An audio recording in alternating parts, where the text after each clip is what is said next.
Stocks finishing the week with gains thanks to some encouraging news on the economic front. Deborah Kostroun has the latest from the New York Stock Exchange. Deborah.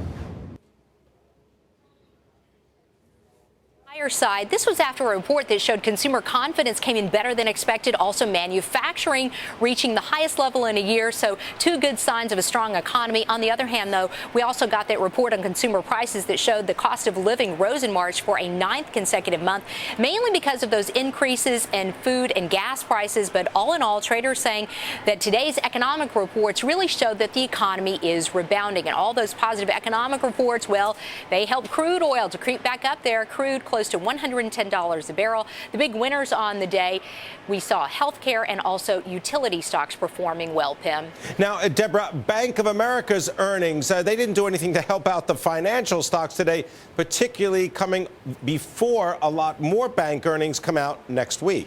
You know, that's right. Bank of America, their first quarter profit was down 36% and a surprisingly steep drop for them. The big question mark for Bank of America is still the faulty mortgages. CEO Brian Moynihan telling Bloomberg today that the rest of the company is really pushing forward, but those mortgages really holding the company back. And the concern is the claims from investors and homeowners for the faulty mortgages and the foreclosures that they are going to cost more than Moynihan has budgeted. And of course, as Pimm was mentioning, next week we'll be focusing on a slew of bank earnings from the likes of Citigroup, also Wells Fargo and Goldman Sachs.